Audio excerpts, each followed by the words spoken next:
Hai teman-teman, Assalamualaikum warahmatullahi wabarakatuh. Perkenalkan, kami dari kelompok 9B yang beranggotakan 2 orang, yaitu saya sendiri, Jian Infatiha, NIMT 2019-1031, dan Putri Ayu Soliha, NIMT 2019-1034. Bagaimana kabar kalian semua pada pagi hari ini? Semoga kalian semua selalu dalam keadaan sehat walafiat ya. Amin ya robbal alamin. Pada video kali ini kita akan belajar mengenai mata pelajaran pendidikan agama Islam dan budi pekerti. Materi bersyukur dengan akikah, peduli sesama dengan berkurban. Kelas 9 SMP bab 12. Bahasan kita yang pertama adalah akikah. Akikah dalam ajaran Islam. Akikah secara bahasa artinya memutus, melubangi, membelah atau memotong. Sedangkan secara syariat, makna akikah adalah menyembelih kambing atau domba sebagai tanda syukur kita kepada Allah Subhanahu wa taala atas lahirnya seorang anak, baik laki-laki maupun perempuan. Nah, akikah paling utama dilaksanakan pada hari ke-7 setelah kelahiran seorang anak. Pada hari itu pula, seseorang bayi dicukur rambutnya dan diberi nama yang baik. Nah, di sini hukum akikah adalah sunnah muakkad. Sunnah muakkad artinya sunnah yang sangat dianjurkan. Penyembelihan hewan akikah bertujuan sebagai wujud syukur kepada Allah Subhanahu wa taala atas kelahiran seorang anak. Ketentuan akikah. Nah, di sini ketentuan akikah dibagi menjadi 5. Yang pertama, hewan yang digunakan untuk akikah. Yang pertama, kambing atau domba itu harus dalam keadaan sehat, tidak kurus dan tidak cacat. Yang kedua, kambing atau domba itu sudah berumur 1 tahun lebih atau sudah pernah berganti gigi. Nah, ketentuan yang kedua, orang yang diakikahi serta jumlah hewan untuk akikah. Yang pertama, anak laki-laki sebanyak 2 ekor kambing atau domba. Dan yang kedua, anak perempuan sebanyak 1 ekor kambing atau domba. Ketentuan yang ketiga, waktu penyembelihan hewan akikah. Nah, penyembelihan hewan akikah ini sebaiknya dilaksanakan pada hari ke-7 dari kelahiran bayi. Akan tetapi, jika masih belum mampu, maka boleh melaksanakannya pada hari ke-14 atau ke-21. Nah, kewajiban akikah menjadi gugur apabila bayi meninggal dunia sebelum usia 7 hari. Ketentuan yang keempat, tata cara penyembelihan hewan akikah. Tata cara penyembelihan hewan akikah sama dengan penyembelihan hewan yang telah dibahas pada pembahasan penyembelihan hewan. Hanya saja tujuannya yang berbeda. Apa sih?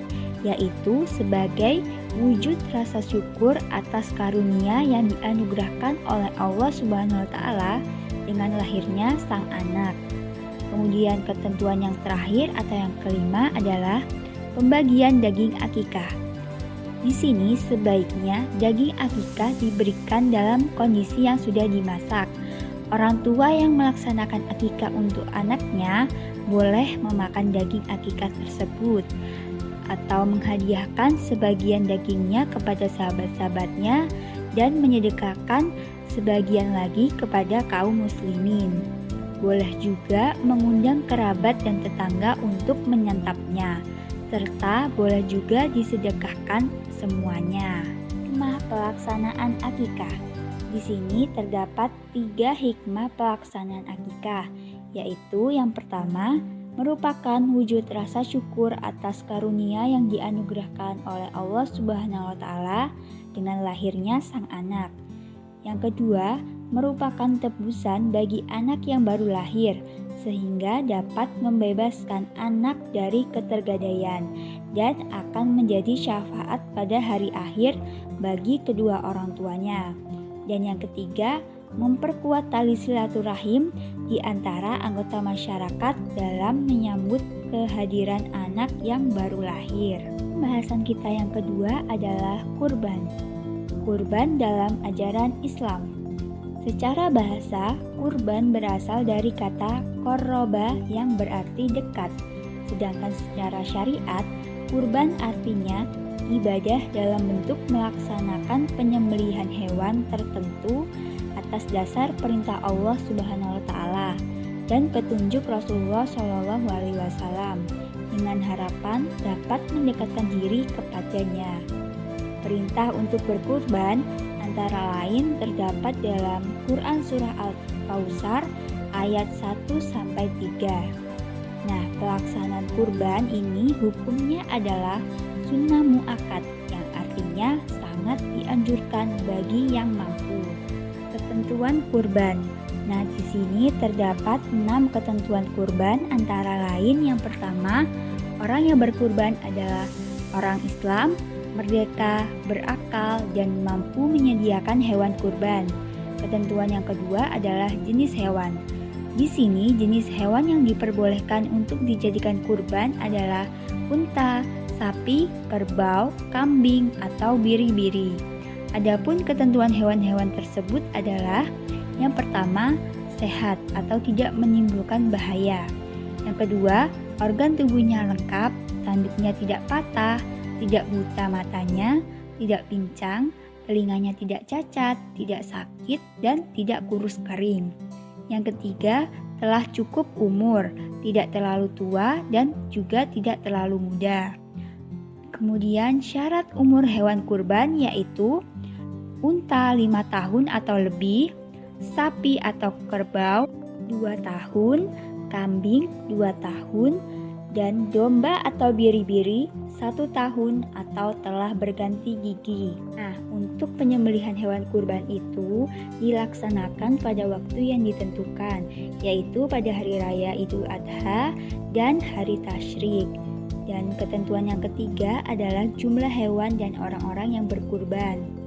Untuk jenis hewan unta, sapi, dan juga kerbau itu boleh untuk berkurban sejumlah 7 orang.